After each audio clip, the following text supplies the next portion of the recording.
তোমাদের পক্ষেই তো সাক্ষী দিয়ে তোমাদের জমিনটা তোমাদেরকে দিয়ে দিলাম, এরপরে আবার কেন তোমরা আমার বাড়িতে আসছো আমাকে মারার জন্য? হিন্দুরা ডাক দিয়ে বলতেছে, হুজুর আপনাকে মারার জন্য আমরা আসি নাই, আপনাকে মারার জন্য আসি নাই।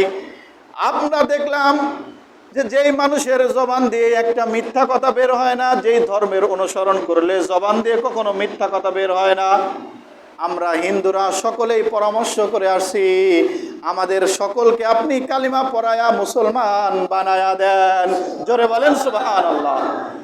আর ওই জমিনে আমরা মন্দির তৈরি করব না, আমরা সকলেই মুসলমানের সাথে একত্রিত হয়ে আজকেই আমরা ওই জমিনের উপরে মসজিদ নির্মাণ করব, আর আপনার ইমামতিতে আমরা সর্বপ্রথম নামাজ আদায় করব।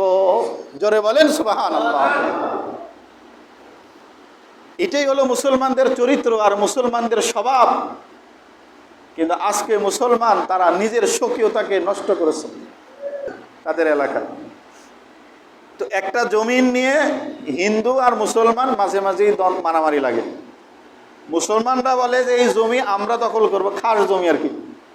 হিন্দুরা বলে যে না, এই জমি আমরা দখল করে আমরা মন্দির বানাবো। মুসলমানরা বলে যে এই জমি আমরা দখল করে আমরা এখানে মসজিদ বানাবো। যখন যেটা ক্ষমতায় থাকে তার সাইনবোর্ড সেখানে ঝুলে, আমাদের দেশের মতো।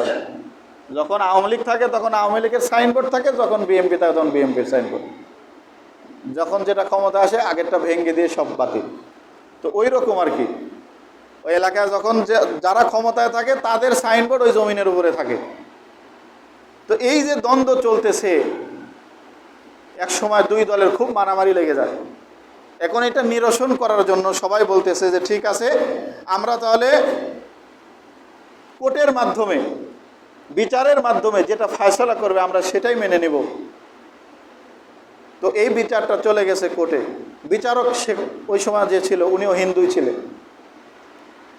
তো হিন্দু বিচারক উনি বলতেছেন যে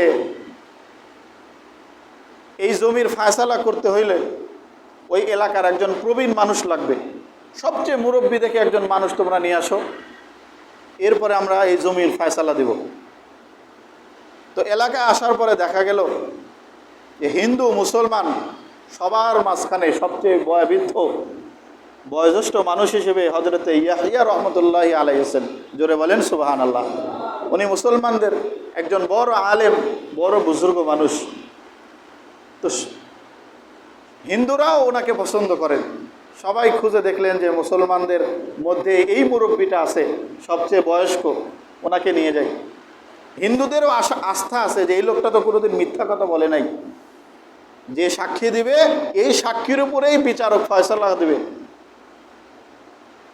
তো মুসলমানরা তো বুক ভরে আশা নিয়ে আছে যে যেহেতু আমাদের দলের লোক সাক্ষী দিবে তাহলে তো আমরাই পাবো।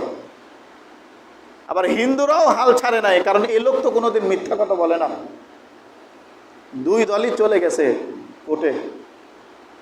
যাওয়ার পরে হিন্দু লোক হযরতে ইয়াহইয়া কান্দলবী রহমতুল্লাহি আলাইহিকে ডাক দিয়ে বলতেছেন, ওই ইয়াহইয়া, আজকে তোমার উপরে ওই জমিনের উপরে হয় মসজিদ হবে না হলে মন্দির হবে, তোমার কথার উপরে তুমি সত্য করে বলো তো, তোমার তো বয়স অনেক। ওই জমিনটা সর্বপ্রথম যখন খাস হিসেবে বের হয় তো ওই সময় সর্বপ্রথম কারা জমিনটা দখল করছিল প্রথমে, তুমি সত্য কথাটা বলো।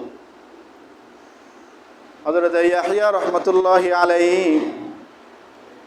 নির্দ্বিধায় সাক্ষী দিচ্ছেন, কারণ মুসলমানের জবান দিয়ে কখনো মিথ্যা কথা বের হয় না।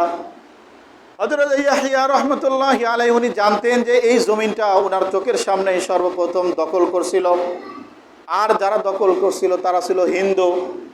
যার কারণে অকপটে কথাটা বলে দিলেন যে আমি দেখেছি এই জমিনটা সর্বপ্রথম হিন্দু সম্প্রদায়ের লোকেরাই দখল করেছিল।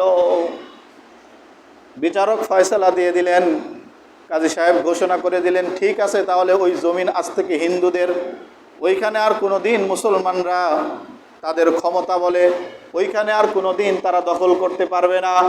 আজ থেকে ঘোষণা করা হইল ওই জমিনটা হিন্দুদেরকে দিয়ে দেওয়া হলো, হিন্দুরা ওইখানে মন্দির নির্মাণ করবে, ফয়সালা দিয়ে দিলেন।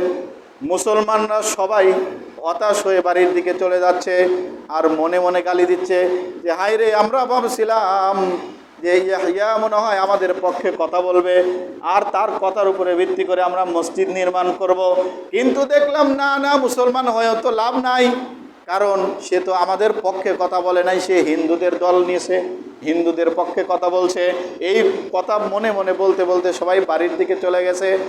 হযরত ইয়াহইয়া কান্দলবী রহমাতুল্লাহি আলাইহি রাত্রিবেলা বাড়িতে যখন ঘুমায় আছেন, বাড়ির সামনে শত শত মানুষ, তারা বাড়ির সামনে হইচই শুরু করে দিয়েছে। ইয়াহইয়া কান্দলবী রহমতুল্লাহি আলাইহিকে ডাক দিয়ে ঘুম থেকে ওঠানো হইল। এরপরে দরজা খুলে ভাবছেন যে মুসলমানরা হয়তো আমাকে মারার জন্য আসছে, কারণ তাদের পক্ষে যেহেতু আমি সাক্ষী দেই নাই, আর তাদের আমার কথা অনুযায়ী যেহেতু জমিনটা হিন্দুদের দখলে চলে গেছে, যার কারণে হয়তোবা তারা আমাকে মারার জন্য আসছে। বের হয়ে দেখে যে না না, মুসলমানরা কেউ আসে নাই, যারা আসছে সব হিন্দু লোক। ইয়াহইয়া রহমতুল্লাহি আলাইহি বলতেছেন, কি ব্যাপার?